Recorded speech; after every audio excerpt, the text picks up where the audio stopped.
चलिए, पीछे के क्लास में हम लोग application of biotech in agriculture तक का जो है चीज कवर कर चुके हैं।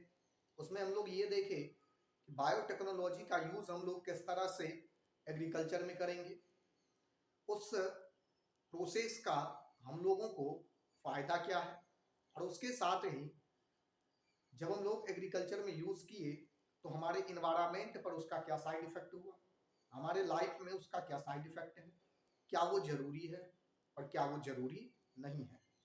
इन सारे बातों का बात हम लोग पीछे के क्लास में कर चुके हैं।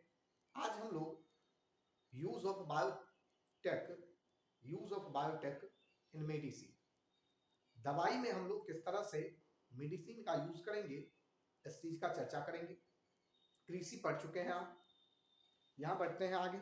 अब देखिए जरा, application of biotech in medicine, यानी कि दवाई के फील्ड में आप किस तरह से बायोटेक्नोलॉजी का यूज करेंगे और किस तरह से ये हमारे लिए फायदेमंद साबित हुआ और किस तरह से इसका जो है कुछ हार्मफुल इफेक्ट भी है। इस चीज के भी बारे में हम लोग फिर से डिस्कस करेंगे इस लेक्चर में। ये आपका बायोटेक्नोलॉजी एंड इट्स एप्लीकेशन का तीसरा लेक्चर है। बाकी दो लेक्चर आप प्लेलिस्ट में जाएंगे और बायोटेक्नोलॉजी एंड इट्स एप्लीकेशन जब खोलेंगे तो बाकी दोनों लेक्चर वहां मिलेगा, और वो भी नोट्स के साथ। आप नोट्स के साथ अगर पढ़ेंगे तो ये सारा चीज आपको आसानी से समझ में आएगी। आप इसके बाद आज हम लोग शुरू करने जा रहे हैं बायोटेक इन मेडिसिन। मेडिसिन में बायोटेक्नोलॉजी का यूज किस तरह से किया जाएगा। तो ध्यान दीजिए जरा कि बायोटेक्नोलॉजी मेडिसिन में एक ऐसा फील्ड है, मेडिसिन को तैयार करने के लिए बायोटेक्नोलॉजी आज के समय में एक ऐसा फील्ड है कि इसके बिना आप मेडिसिन को सोच भी नहीं सकते हैं। कहने का मतलब ये कि आप किसी भी तरह का दवाई बनाए, जो मुख्य जो रोल प्ले कर रहा है एंटीबायोटिक्स, ये जो बन रहा है आज सबसे ज्यादा यूज किया जा रहा है इसमें किस चीज का, बायोटेक्नोलॉजी का। बात समझ गए। मोस्ट इंपॉर्टेंट बात यहाँ ये है कि जो सबसे पहले बनाया गया, अभी तक में हम लोग जो बनाए हैं टोटल 33 एंटीबायोटिक्स ऐसा है जो हम लोग तैयार कर चुके हैं। किस चीज से, तो बायोटेक्नोलॉजी से, जिसका यूज हम लोग कर रहे हैं। ओवरऑल इतना है, अगर इंडिया का बात करें, भारत का बात करें, तो लगभग 12 एंटीबायोटिक्स ऐसा है जो भारत में यूज किया जा रहा है। चलिए, एंटीबायोटिक्स के बाद हम लोग आगे देखेंगे। एंटीबायोटिक्स का ये बात हुआ।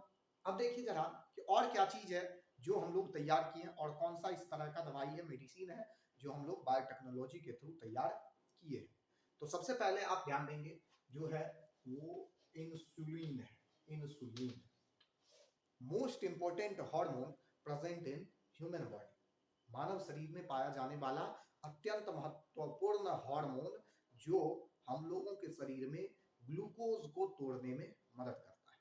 ग्लूकोज को तोड़ने के लिए यह हार्मोन जो है अपना मुख्य काम करेगा। अब इसका जरा सा आप थोड़ा सा रिव्यू देखिए कि किस तरह से ये रिलीज हो रहा है। तो याद रखेंगे, इंसुलिन हम लोगों के शरीर में पेनक्रियाज के आइलेट्स ऑफ लैंगरहांस से जो है रिलीज होगा। आप अगर ह्यूमन फिजियोलॉजी पढ़ेंगे तो वहां आपको पेनक्रियाज के बारे में बताया जाएगा, और उस पेनक्रियाज में कुछ कोशिका है, वहां से ये क्या होगा, उस पेनक्रियाज के उस कोशिका से ये इंसुलिन हार्मोन क्या होता है, रिलीज होता है। अब देखिए, ये इंसुलिन हमारे शरीर में ग्लूकोज को तोड़ता है। इसका मतलब ये हुआ कि ग्लूकोज जब टूटेगा तो उसके लिए इंसुलिन जरूरी है। अब अगर हमारे शरीर में इंसुलिन की कमी होती है तो उसके कारण हमारे शरीर में ग्लूकोज नहीं टूटता है, और अगर ग्लूकोज नहीं टूटेगा तो उसके कारण हम लोगों को डायबिटीज का जो प्रॉब्लम है वो फेस करना पड़ सकता है। इंसुलिन मोस्ट इंपोर्टेंट हार्मोन है। इसके अलावा और भी इसका कुछ काम हमारे शरीर में होता है। तो जिस ह्यूमन के बॉडी में इंसुलिन का परसेंटेज घट गया, यानी इंसुलिन का सेक्रीशन डिक्रीज किया, वहां पर डायबिटीज का चांस बढ़ने लगा। ओवरऑल पूरे वर्ल्ड में ये एक समस्या बन करके निकल करके सामने आया। तो इस समस्या के समाधान के लिए साइंटिस्ट जो है कुछ विचार विमर्श के बाद इंसुलिन तैयार करना शुरू किए। सबसे पहले याद रखेंगे, सबसे पहले बेंटिंग और बेस्ट। सबसे पहले बेंटिंग, साइंटिस्ट का नाम याद रखेंगे, इंपॉर्टेंट है, बेंटिंग एंड बेस्ट। ये दो साइंटिस्ट थे जो 1921 में, कब, 1921 में सबसे पहला इंसुलिन तैयार किया ह्यूमन के बॉडी के बाहर से निकाल करके दूसरे बॉडी ह्यूमन के बॉडी में इंट्रोड्यूस किया। क्या किया कि ह्यूमन के बॉडी में जो डिक्रीज किया इंसुलिन उसको पूरा करने के लिए ये दूसरे ऑर्गेनिज्म के बॉडी से निकाल करके इस काम को पूरा किया। अब कौन सा ऑर्गेनिज्म था? तो शुरुआत के समय में कॉ और डॉग से जो है शुरुआत के समय में डॉग से ये निकाला जा रहा, कुत्ते के पेनक्रियाज से इसको निकाला जा रहा था। लेकिन ध्यान देंगे जरा कि क्या होगा कि अब ये इंसुलिन एक हार्मोन है और ये काफी कम अमाउंट में हमारे शरीर में अगर रिलीज हो रहा है तो कुत्ते के भी शरीर में ये कम ही अमाउंट में रिलीज होगा। उस कम अमाउंट में, और हमारा तो बॉडी बड़ा है कंपेयर टू डॉग, अब हमारे बॉडी को काफी अधिक अमाउंट में ये चाहिए इंसुलिन, हमारे बॉडी को काफी अधिक अमाउंट में चाहिए। तो उस कंडीशन को पूरा करने के लिए हम लोगों को कई कुत्ते को मारना पड़ेगा, उसके बाद हमारे बॉडी के इंसुलिन की जरूरत जो है वो पूरी होगी। ये एक समस्या थी कि अब किसी एक आदमी को बचाने के लिए 10 कुत्ते को मारना, वैज्ञानिक का कहना हुआ या फिर जो सोशल वर्कर्स थे उनका कहना हुआ कि ये ठीक नहीं है। तो उसके बाद जिस ऑर्गेनिज्म का यूज हम लोग मीट के लिए करते हैं, जैसे फॉरेन कंट्री में कॉ और पिग को बीफ या फिर पॉर्क के फॉर्म में क्या किया जा रहा था, यूज किया जा रहा था। तो जब उस एनिमल को मारा जाता था तो उसके पेनक्रियाज को निकाल करके मार्केटिंग कर दिया जाता था, बेच दिया जाता था, और उस पेनक्रियाज में जो हार्मोन या इंसुलिन बनता था उसको निकाल करके ह्यूमन के लिए डाल दिया जाता था। अब आप देखेंगे ये भी एक इथिकल इशू रहा कि अलग अलग देशों में, जैसे हमारे कंट्री में इंडिया में क्या हुआ, इस चीज का विरोध होना शुरू हुआ कि ये ठीक नहीं है या फिर हम लोग इसका यूज नहीं कर सकते। तो फिर इसके अलावा एक समस्या और रही, ये समस्या कि इथिकल इशू के अलावा ये भी एक मुद्दा रहा कि धार्मिक मुद्दा के साथ साथ ये भी एक मुद्दा रहा कि कुछ लोगों में कॉ और पिग से निकाला गया इंसुलिन एलर्जी का कारण हो रहा था। अब इस समस्या के समाधान के लिए कुछ साइंटिस्ट अपना काम जो है वो शुरू किए, और अब हम लोग बारी बारी से देखेंगे कि किस तरह से ये काम हुआ। अब देखिए जरा, इससे पहले ये इंसुलिन का थोड़ा सा ब्रीफ है, किस तरह से काम जो है हम लोग शुरू किए। अब हम लोग देखेंगे स्ट्रक्चर ऑफ इंसुलिन।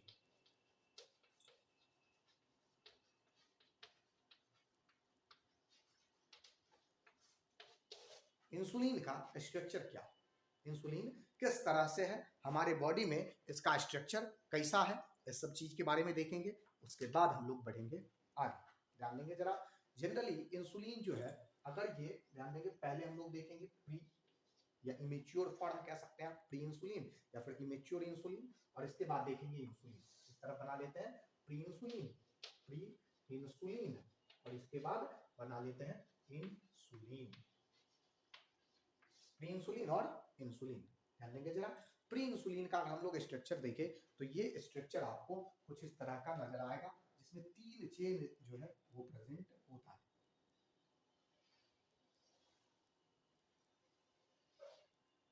इस तरह से इसमें क्या होगा, 3 चेन प्रेजेंट होगा, A B C, ठीक है, A B C, ये 3 चेन जो है इसमें A B C, इस तरह से ये 3 चेन यहाँ प्रेजेंट होता है। ये प्री इंसुलिन का फॉर्म है, ये हमारे बॉडी में इंसुलिन का फॉर्मेशन इसी फॉर्म में होता है। लेकिन ध्यान रहे, जब यूज होगा इस इंसुलिन का तो ये इस फॉर्म में नहीं होता है, इसका यूज जब होगा तब ये सी वाला जो चेन आपको नजर आ रहा है ये यहाँ से निकल जाता है, ये यहाँ से हट जाता है और उसके बाद ये काम करता है। अब आप देखेंगे ये सारा जो है डाइसल्फाइड ब्रिज से क्या होता है, बना होगा डाइसल्फाइड ब्रिज। इस तरह से ये क्या होगा, इस तरह से ये अटैच होगा, डाइसल्फाइड ब्रिज से ये क्या होता है, जुड़ा हुआ होता है। ये प्री इंसुलिन है। अगर हम लोग इंसुलिन, मैच्योर इंसुलिन का बात करें तो ये हमारे बॉडी में 2 चेन से मिलकर के बना हुआ होगा, किस सब चीज से, तो A और B होगा, लेकिन C जो है वो नहीं होगा। इस तरह से A और B, ये रहा A आपका और ये रहा B, ये भी डाइसल्फाइड ब्रिज से क्या होगा, मिलकर के बना हुआ, जुड़ा हुआ। अब आप देखेंगे जरा, ये वाला फॉर्म और ये फॉर्म और ये फॉर्म, तो जब शुरुआत हुआ, जब इसका बनने का शुरुआत हुआ तो उस समय में ये इस कंडीशन में, उसके बाद हमारा जो बॉडी है वो इसको मैच्योर करता है, और मैच्योर करने के बाद ये आ जाता है इस फॉर्म में। आप समझ गए? अब आप ध्यान देंगे जरा यहाँ पर, आप यहाँ ध्यान देंगे जरा कि इसके बाद जब ये बन जाता है उसके बाद हमारा बॉडी क्या करता है, इसका यूज करना शुरू करता है। इसके बनने के बाद हमारा बॉडी यूज करना शुरू करता है। तब हम लोग के दिमाग में ये आता है कि सर हम लोगों को पहले से पता है, बायोटेक्नोलॉजी हमको ऐसा जो है ऐसा सिद्धांत मतलब ऐसा तकनीक दिया हुआ है कि हम लोग क्या करेंगे कि ह्यूमन के बॉडी में ये बनाने वाला प्री इंसुलिन बनाने वाला जो जीन है इसको काटेंगे और डाल देंगे कहाँ, तो डाल देंगे हम लोग एस्चेरिचिया कोलाई में या किसी भी माइक्रो ऑर्गेनिज्म में। वहां बहुत सारा ग्रो करा लेंगे, उसके बाद हम लोगों को प्री इंसुलिन मिल गया, फिर हम लोग क्या करेंगे, इंसुलिन उसको कन्वर्ट कर लेंगे और फिर उसके बाद हम लोग क्या करेंगे, उसका यूज कर लेंगे। कितना सिंपल है। लेकिन लेकिन ध्यान देंगे भैया, यहाँ बात ये है, ये जो ए बी सी का कहानी है, ए बी सी का कहानी है, ये सी वाला जो चेन है ये जब तक नहीं हटेगा तब तक ये इंसुलिन हमारे किसी काम का नहीं है। अब और इसको हटाने का जो प्रोसेस है, इसको हटाने का जो क्षमता है वो केवल और केवल ह्यूमन बॉडी में प्रेजेंट है। अब आप ऐसा कर ही नहीं सकते हैं कि एस्चेरिचिया कोलाई में डाल करके किसी भी माइक्रो ऑर्गेनिज्म में ये कैपेसिटी नहीं है इस सी वाली चेन को हटा दे। तब इसके लिए क्या किया गया, तो ध्यान देंगे, इंसुलिन बनाने के लिए बहुत सारा प्रोसेस चला, बायोटेक्नोलॉजी में बहुत सारा रिसर्च के बाद जो है ये काम साबित हुआ, ये ठीक हुआ। 1921 में सबसे पहला, समझ लीजिए कि क्या कहां गया, 1921 ईस्वी में, लगभग 100 साल हो चुका है अभी तक में। क्या हुआ, 100 साल के, अभी 100 साल पहले हम लोग तैयार कर चुके हैं क्या, सबसे पहले ऐसा डॉग के बॉडी से इंसुलिन का डिस्कवर कर लिया गया था। समझ गया। एक बात आप और याद रखेंगे, ये जो ए बी और सी चेन है, तो ये सी चेन 33 एमिनो एसिड से मिलकर के बना होगा। हम लोग लिख देते हैं सी 33 एमिनो एसिड, 33 एमिनो एसिड, ए और बी, बी और ए। बी जो है ये आपका बी जो है ये 30 एमिनो एसिड से मिलकर बना होगा, और ये वाला जो है 21 एमिनो एसिड से क्या होता है, मिलकर के बना हुआ होता है। यहाँ भी वही है, या तो ए और बी है, तो ए मिलकर के बना हुआ 21 एमिनो एसिड, 21 एमिनो एसिड, और बी जो है वो हो जाएगा 30 एमिनो एसिड, 30 एमिनो एसिड। इस तरह से ये बना हुआ होता है। चलिए अब देखिए जरा, तो बनाया कैसे गया, सिंथेसिस ऑफ इंसुलिन, यानी कि फॉर्मेशन ऑफ इंसुलिन, इंसुलिन कैसे बनाया गया, फॉर्मेशन ऑफ इंसुलिन, इंसुलिन कैसे बनाया गया। इंसुलिन को बनाने के लिए हम लोग क्या किए, हम लोग ने जो कंपनी है जो सबसे पहले तैयार किया गया था, तो सबसे पहला जो तैयार किया गया था वो कब, तो 1983 में, 1983 ईस्वी में एक एली लिली नाम का अमेरिकी कंपनी है जो सबसे पहले ह्यूमन इंसुलिन का फॉर्मेशन किया। सबसे पहले ह्यूमन इंसुलिन के फॉर्मेशन का श्रेय जो है वो एली लिली नाम की कंपनी को जाती है। अब देखिए जरा यहाँ क्या किया गया, तो किया ये गया कि ये जो एली लिली कंपनी है इसके द्वारा ये सोचा गया क्या कि अगर ए बी सी तीनों डाल देते हैं तो फिर निकल तो आता है तीनों, जीन अगर डालते हैं तो क्या होता है, जीन अगर डालते तो ए बी सी तीनों हमको मिल जाता है। लेकिन अब तो एस्चेरिचिया कोलाई या फिर किसी माइक्रो ऑर्गेनिज्म में ये कैपेसिटी है ही नहीं कि इसको क्या किया जाए, खत्म किया जाए या फिर इसको हटाया जाए सी वाले को, या इसको फिर से मैच्योर इंसुलिन में चेंज किया जाए। तो अब क्या किया गया, एली लिली कंपनी जो है क्या की, ए बनाने वाला जो जीन है इसको अलग एस्चेरिचिया कोलाई में, और बी ए चेन बनाने वाला जो है इसको क्या किया, एक एस्चेरिचिया कोलाई में डाला, और बी चेन बनाने वाला जो जीन है इसको क्या किया गया कि अलग एस्चेरिचिया कोलाई में डाला गया। एक एस्चेरिचिया कोलाई, दूसरा एस्चेरिचिया कोलाई।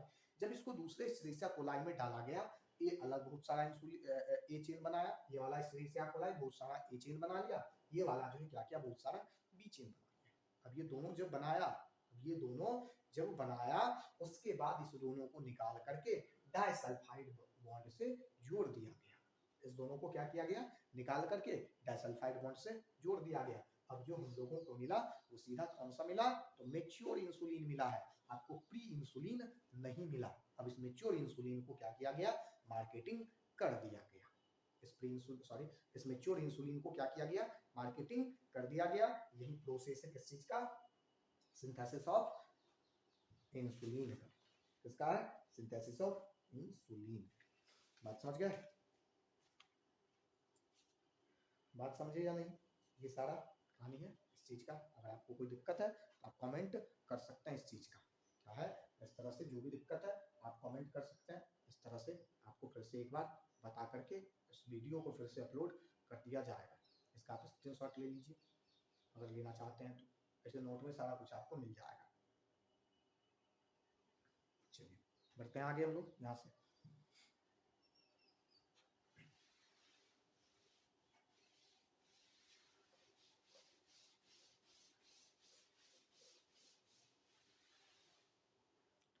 अब हम लोग देखेंगे आगे क्या, gene therapy.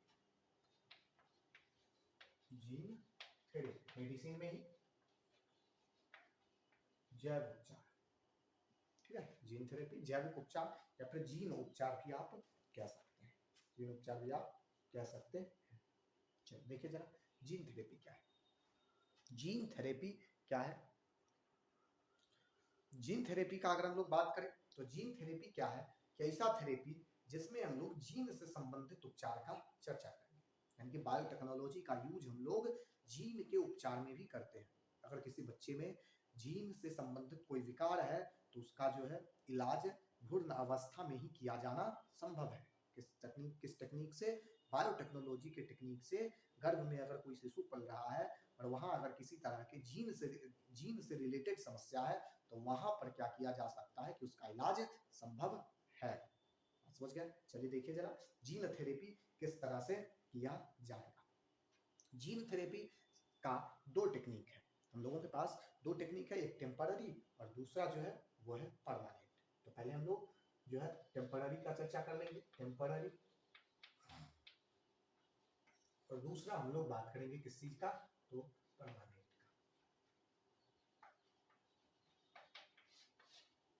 Temporary gene therapy ऐसा प्रोसेस जिसमें क्या किया जाएगा, जीन थेरेपी टेम्पररी जो है इसमें क्या किया जाता है कि लिम्फोसाइट में, यानी कि जो आपका जिसको WBC आप कह रहे हैं, जिसको WBC कह रहे हैं, उसी ग्रुप का उसी को दो भाग में बांटा गया और वहीं पर एक हिस्सा है लिम्फोसाइट जो हम लोगों के बॉडी को इम्यूनिटी देने का काम करता है। जब हम लोग क्या करते हैं उस लिम्फोसाइट में किसी भी जीन को इंट्रोड्यूस करके उसके बाद उस लिम्फोसाइट के साथ उस जीन को जोड़ करके उस लिम्फोसाइट को ह्यूमन के बॉडी में इंट्रोड्यूस कर देंगे, उसके बाद जो फॉर्मेशन होगा जीन का वहां, इसको हम लोग कहेंगे टेम्पररी मेथड। टेम्पररी मेथड इसलिए क्योंकि लिम्फोसाइट का अपना एक डिफिनिट लाइफ स्पेन है। उस डिफिनिट लाइफ स्पेन के बाद वो लिम्फोसाइट जब खत्म होगा तो आप जिस जीन को वहां इंटर कराए हैं वो लिम्फोसाइट के साथ वो जीन भी आपका खत्म हो जाता है। लेकिन परमानेंट मेथड एक ऐसा मेथड है जिसमें क्या किया जाता है कि किसी भी जीन को इस तरह से इंट्रोड्यूस किया जाएगा कि वो जीवन भर आपकी बॉडी में क्या होगा या फिर उस फीटस के बॉडी में लगातार बनते रहे, पूरी लाइफ स्पेन, यानी कि जब तक वो जिंदा है, जब तक उसकी मृत्यु नहीं हो जाती है, तब तक वहां पर बन रहा है। इस चीज के लिए क्या किया जाएगा, तो उसके लिए हम लोग यूज करते हैं बोन मैरो ट्रांसप्लांट का। Bone marrow transplant, bone marrow transplant एक ऐसा मेथड है जीन थेरेपी में जहां पर हम लोग परमानेंट यूज करते हैं इसको, इस चीज के लिए। कैसे? तो ध्यान दीजिए, आपको पता है लिम्फोसाइट का फॉर्मेशन होता है कहां, तो बोन मैरो में। लिम्फोसाइट दो तरह का, बी और टी लिम्फोसाइट। बी लिम्फोसाइट बनता भी है बोन मैरो में और मैच्योर भी होता है बोन मैरो में, जबकि टी लिम्फोसाइट का अगर बात करें तो ये बनता है बोन मैरो में लेकिन मैच्योर होता है थाइमस में, इसलिए इसका नाम पड़ जाता है टी लिम्फोसाइट। अब आप देखेंगे जरा कि ये जो बोन मैरो ट्रांसप्लांट है तो लिम्फोसाइट में हम लोग इंट्रोड्यूस करा के जो है क्या कर रहे थे, ट्रांसप्लांट कर रहे थे, ठीक है, कोई दिक्कत नहीं है। अब देखिए कि बोन मैरो तो कभी खत्म नहीं होगा अगर हम लोग क्या करते हैं कि उस जीन को, जिस जीन से रिलेटेड प्रॉब्लम है, उस जीन को उस बच्चे में, उस जीन को क्या करें, उसके बोन मैरो में ट्रांसपोर्ट कर दे और उस ट्रांसफॉर्मेशन के बाद उस बोन मैरो को उस बॉडी में, उस ऑर्गेनिज्म के बॉडी में जिसके साथ जिसका जीन थेरेपी करना है वहां जब इंट्रोड्यूस कर देंगे तब जाकर के आपका जो ट्रांसप्लांटेशन होगा वो परमानेंट होगा, जो क्योर होगा, जो थेरेपी होगा वो परमानेंट होगा। अब आपका जो जीन है वो कभी डिस्ट्रॉय नहीं होगा क्योंकि बोन मैरो जब तक आप जीवित हैं तब तक वो क्या करेगा, लिम्फोसाइट का फॉर्मेशन करते रहेगा और उस लिम्फोसाइट के फॉर्मेशन के साथ आपका वो जीन भी आपके पूरे बॉडी में इंट्रोड्यूस होते रहेगा। सबसे पहले जीन थेरेपी एक 4 वर्षीय 4 वर्षीय बच्ची में, ये सबसे पहले एक 4 वर्षीय बच्ची में किया गया था। वहां ध्यान देंगे किस चीज के लिए किया गया था, उस बच्ची में एडीए डिफिशियंसी। एडीए डिफिशियंसी क्या है? Adenosine deaminase deficiency. Adenosine deaminase deficiency. अब देखिए एडिनोसिन डायएमिनेज डिफिशियंसी के कारण होगा क्या, तो ये जो एडिनोसिन डायएमिनेज है ये हमारे बॉडी में इम्यून सिस्टम को मजबूत करने का काम करता है, यानी कि हमारे बॉडी को इम्यूनिटी देता है। अब अगर आपके बॉडी में या मेरे बॉडी में या किसी भी ऑर्गेनिज्म ह्यूमन के बॉडी में एडीए की कमी होती है तो वहां पर इम्यूनिटी जो है वो डिक्रीज कर जाएगा, यानी कि बीमारी से लड़ने का क्षमता आपका घट जाएगा और अलग अलग बीमारी से आप ग्रसित हो सकते हैं। इस बच्ची में, ये 4 वर्षीय जो बच्ची थी, इसमें जो है क्या है, किसी चीज की डिफिशियंसी थी, एडीए। तो सबसे पहले यही टेक्निक हम लोग अपनाए थे, लेकिन बाद में जब ये टेक्निक फेल हुआ तब जाकर के बोन मेरो ट्रांसप्लांट कर दिया गया। इस जीन को, यानी कि जो एडीए डिफिशियंसी एडिनोसिन डायएमिनेज को बना रहा था जो जीन, उस जीन को बोन मेरो के साथ लिंक करके इस बच्ची का बोन मेरो ट्रांसप्लांट कर दिया गया, जिसके बाद इस बच्ची का एडीए डिफिशियंसी जो है वो परमानेंटली क्योर हो गया। बात समझ गए? ये क्या है? Gene therapy. बस जीन थेरेपी में इतना है, जीन थेरेपी यही है और इसी तरह से हम लोग इसका यूज करते हैं। चलिए, अगर यहाँ तक आपको कोई दिक्कत नहीं है तो हम लोग यहाँ से बढ़ेंगे आगे थोड़ा सा, और अब हम लोग देखेंगे क्या, तो ट्रांसजेनिक एनिमल। प्लांट देख चुके हैं, ट्रांसजेनिक प्लांट देख चुके हैं, अब हम लोग क्या देखेंगे, तो transgenic animal. Transgenic animal, transgenic plant के बारे में आप पढ़ चुके हैं, ध्यान देंगे कुछ नहीं बदलेगा, सेम चीज रहेगा, केवल प्लांट के जगह हम लोग क्या करेंगे, एनिमल को फिट कर देंगे। ट्रांसजेनिक प्लांट के बारे में जब हम लोग पढ़े थे तो आपको बताया गया था ऐसा प्लांट जिसमें क्या होगा कि किसी भी जीन को डाल करके हम लोग क्या करेंगे, उसके कैरेक्टर को चेंज कर देंगे। किसी भी जीन को डाल करके जब उसके कैरेक्टर को चेंज कर देंगे, अब जो प्लांट हमारे पास है उसी प्लांट को हम लोग कहते हैं क्या, ट्रांसजेनिक प्लांट। अब ट्रांसजेनिक एनिमल, तो ट्रांसजेनिक एनिमल क्या होगा, कुछ नहीं होगा,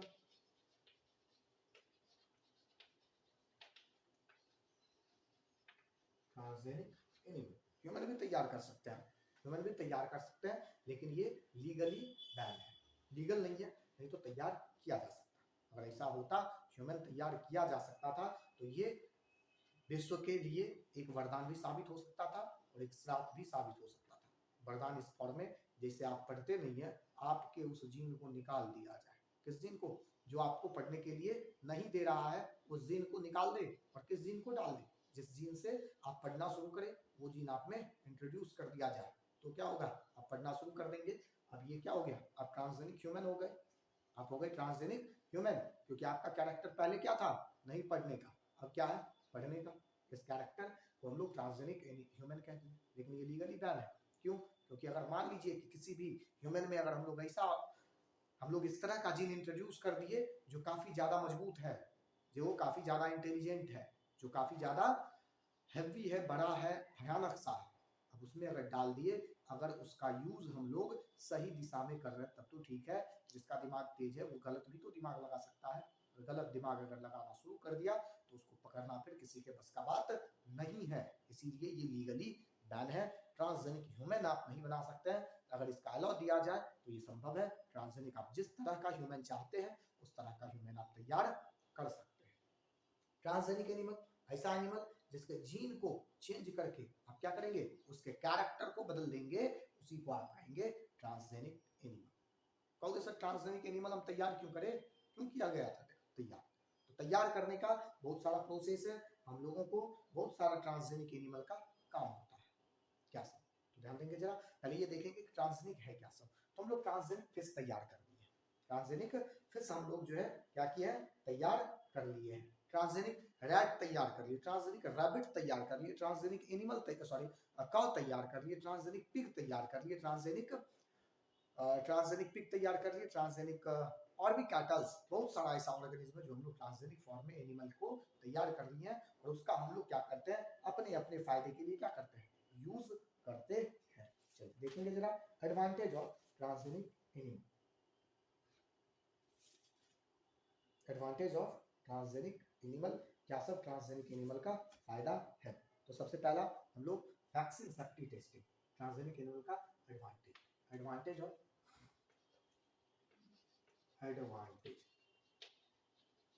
एडवांटेज क्या? सबसे पहला vaccine safety testing, vaccine safety testing, safety testing, vaccine safety testing के लिए आप यूज करते हैं। ओके, वैक्सीन सेफ्टी टेस्टिंग में इसका यूज किया जाएगा, तो हाँ बिल्कुल किया जाएगा। कैसे किया जाएगा? मान लीजिए एक रैबिट तैयार किए, ट्रांसजेनिक रैबिट, क्या किए? अब ट्रांसजेनिक वो क्यों हुआ? उसमें क्या किया गया कि ह्यूमन के जीन को डाल करके तैयार किया गया।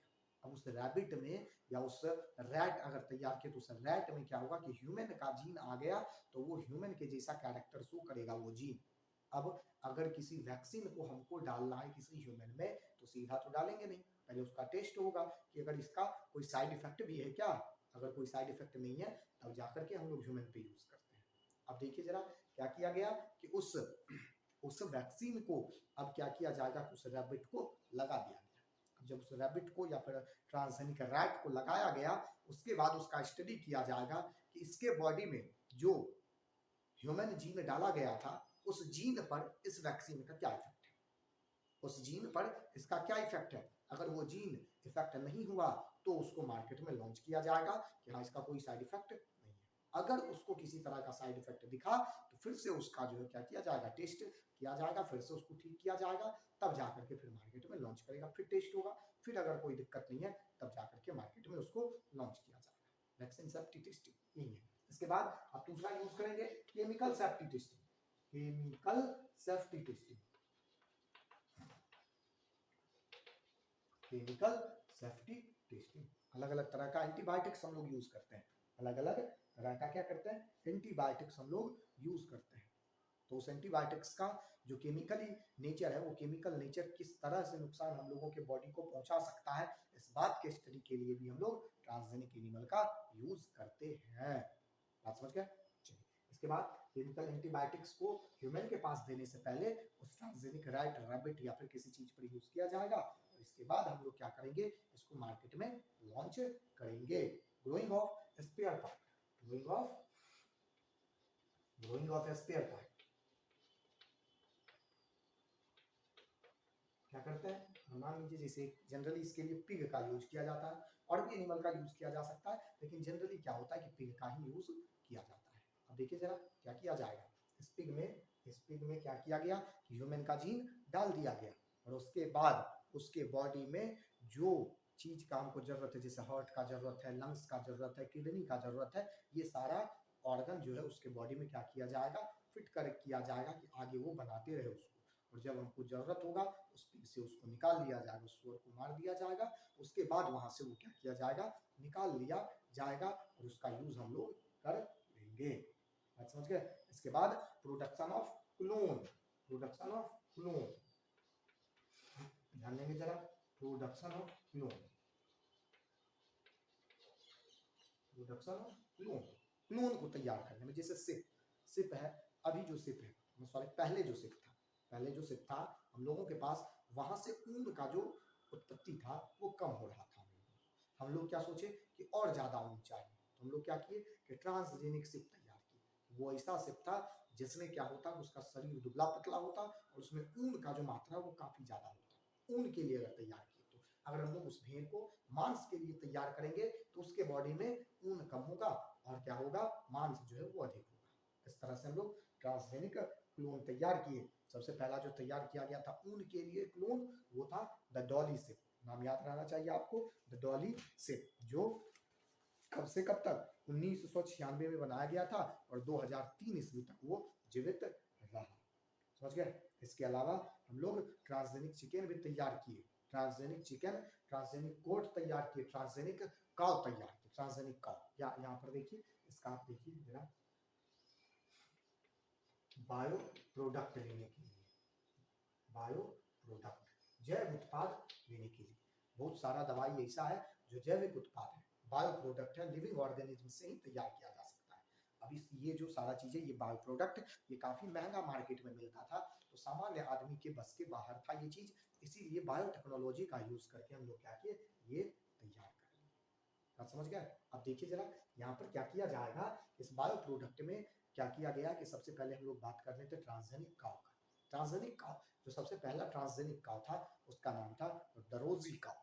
दरोजी काउ। अब देखिए जरा तैयार क्यों किया गया, तो इस दरोजी काउ के मेमोरी ग्लैंड में क्या किया गया कि ह्यूमन फीमेल के मेमोरी ग्लैंड का जीन डाल दिया गया। अब जब वहां पर ह्यूमन मेमोरी ग्लैंड का जीन डाला गया तो उस काउ के मिल्क में ह्यूमन मिल्क के जैसा, ह्यूमन फीमेल के मिल्क के जैसा सारा सब्सटेंस मिल जा रहा था। अब इससे फायदा क्या हुआ कि जिस फीमेल में पार्चुरेशन के बाद मिल्क का सेक्रेशन नहीं होता है, बेबी के बर्थ के बाद यानी कि प्रसव के बाद जिस मादा में दूध का सेक्रेशन नहीं होता है, उस मादा के बच्चे के लिए क्या किया जाता है कि दरोजी काउ के मिल्क का यूज कर लिया जाता था। ये काफी ज्यादा प्रिस्क्रिप्शन से, डॉक्टर के प्रिस्क्रिप्शन से दिया जाता है। मार्केट में अलग अलग पाउडर के फॉर्म में या फिर लिक्विड के फॉर्म में प्रेजेंट होता है, जो डॉक्टर के प्रिस्क्रिप्शन के बाद जिस फीमेल में मिल्क का सेक्रेशन नहीं होता है वो फीमेल अपने बच्चे के लिए इसका यूज करती है। यहाँ तक शायद बात आपको क्लियर हो जानी चाहिए। इसके बाद हम लोग ट्रांसजेनिक एनिमल में अगर बात बढ़े आगे तो हम लोग ट्रांसजेनिक मंकी भी तैयार कर चुके हैं, एनडी जिसका नाम था। एनडी क्या किया गया कि एनडी में एक बंदर लिया गया और उस बंदर में जेली फिश का जीन डाल दिया गया। जेली फिश का नेचर होता है वो चमकते रहता है। अब क्या किए कि बंदर में हम लोग क्या किए कि जेली फिश का जीन डाल दिए, तो वो जो बंदर है वो क्या होता है, वो चमकते रहता है। उसका नाम दिया गया क्या, एनडी। अगर याद रहे तो याद रखेंगे, इसको आप लिख भी लेंगे। इसका स्क्रीनशॉट ले लीजिए फटाक से। आगे हम लोग बढ़ेंगे और देखेंगे बायो पेटेंट।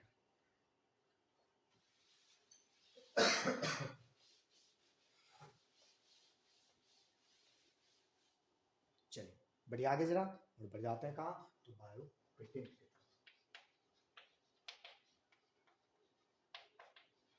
बायो पेटेंट देखिए जरा क्या होता है, कैसा पेटेंट कहने का मतलब क्या होता है कि ऐसा सब्सटेंस जो पहले कभी नहीं खोजा गया था, ऐसा सब्सटेंस जो पहले कभी नहीं खोजा गया था। और पहले कभी नहीं खोजा गया, ना देखा गया, ना सुना गया। पहले इससे पहले वो क्या हुआ, ना कभी देखा गया, ना कभी सुना गया और ना ही कभी उसका यूज किया गया। इस चीज का, इस तरह की चीजों का क्या हुआ, इस तरह की चीजों का अगर खोज किया गया तो क्या करती है गवर्नमेंट, उस आदमी को जो खोजा उस चीज को, गवर्नमेंट उसको रजिस्टर्ड कर देती है। ध्यान देंगे, कोई एक आदमी है जो ऐसे चीजों को खोज लिया जो पहले ना कभी देखा गया, सुना गया और ना ही कभी उसका यूज किया गया। इस तरह का चीज अगर कोई आदमी खोजा तो वो गवर्नमेंट के पास जा करके उसको रजिस्टर्ड करवाता है कि ये सामान मेरे द्वारा खोजा गया है, जिसके बदले गवर्नमेंट उसको रजिस्टर्ड करके उसका मार्केटिंग करती है। उसका जो फायदा है वो वहाँ खोजने वाले व्यक्ति को मिलता है। और इसके साथ ही कुछ सरकारी सेवा की भी सुविधा जो है उस व्यक्ति के लिए या फिर उस साइंटिस्ट के लिए जो है उपलब्ध करवाया जाता है। इस प्रोसेस को हम लोग कह देते हैं बायो पेटेंट। कभी कभी बायो पेटेंट चोरी भी होता है।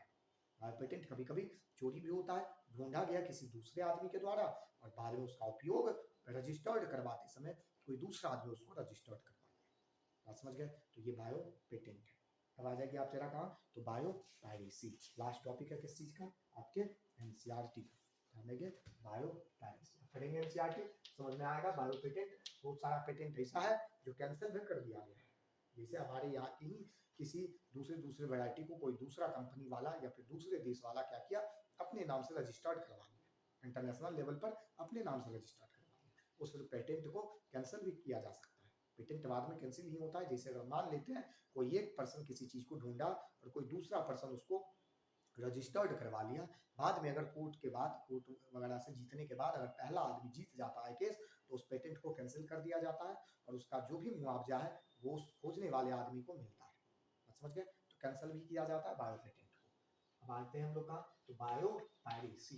बायो पायरेसी इसका नाम होता है जैव चोरी। हिंदी में इसका नाम क्या होता है, जैव चोरी। ये चोरी ही है, एक तरह का जैव डकैती कहा जाता है इसको। डकैती क्या होता है कि अगर किसी भी देश के संपदा को, किसी भी देश के संपदा को या संपत्ति को एक देश से अगर दूसरे देश में ले जाया जाता है, तो उस समय में वहां के जो प्रेजेंट गवर्नमेंट है वहां उस सरकार से अनुमति लेनी पड़ती है। अगर मान लीजिए कि बिना वहां के गवर्नमेंट के अनुमति के, उस देश के संपदा को या उस देश के संपत्ति को वहां से ले करके चले जाया गया, इसी प्रोसेस को हम लोग कह देते हैं बायो पायरेसी, जैव डकैती या जैव चोरी। याद रखेंगे, जैव चोरी क्या है? ऐसा प्रोसेस जब क्या होगा, बिना गवर्नमेंट के एप्लीकेशन के या फिर बिना गवर्नमेंट के ऑर्डर के अगर कोई देश या फिर कंपनी या फिर कोई भी आदमी एक देश के संपत्ति को दूसरे देश में लेकर के चला जा रहा है, तो इस प्रोसेस को हम लोग कह देते हैं बायो पायरेसी। यहाँ तक कंसेप्ट आपका क्लियर होना चाहिए, बायो पायरेसी। और इसके बाद एक बात आप और समझेंगे, इथिकल इशू। इथिकल इशू नैतिक मुद्दा कहा जाता है इसको, नैतिक मुद्दा। कुछ नैतिकता होती है हम लोगों में, क्या ध्यान देंगे? समाज के प्रति आपका कुछ नैतिक कर्तव्य है, उसी तरह से एनिमल के प्रति भी हम लोगों का कुछ नैतिक कर्तव्य होता है, जो हम लोग अपने फायदे के लिए उस कर्तव्य को भूल जाते हैं। क्या भूल जाते हैं? इस तरह से भूल जाते हैं, ध्यान देंगे। हम लोग क्या किए कि ऐसा काव तैयार कर लिए जो 30 लीटर मिल्क दे। ऐसा हम लोग चाहे कि ऐसा बकरी, ऐसा गॉड तैयार करेंगे जो 50 केजी मीट, 100 केजी मीट जो है हमको प्रोडक्ट के फॉर्म में दे। अब ये होता क्या है, अब इससे उस एनिमल को काफी ज्यादा तकलीफ होती है। जब आप क्या करेंगे कि उस काव से 30 लीटर मिल्क निकाल रहे हैं, तो वहां से आप उसके बॉडी के प्रोटीन और बाकी मिनरल्स को भी निकाल रहे हैं। तो हो सकता है कि वो गाय कुछ ही दिन में कमजोर हो और उसके बाद मर जाए, तो ये दिक्कत है। तो गवर्नमेंट इस चीज के लिए एक संगठन तैयार किया है जिसका नाम है GEAC, genetic engineering approval committee. Genetic engineering approval committee एक नैतिक मुद्दा को ध्यान में रखते कि कितना एक गाय कितना दूध दे जिससे उसको कोई नुकसान नहीं होगा, इस बात का प्रूव जो है, मतलब अगर मान इस बात का प्रूव कौन देता है? GEAC, genetical engineered approval committee. ये अप्रूव करती है इस गाय को मार्केट में लॉन्च किया जाए या नहीं।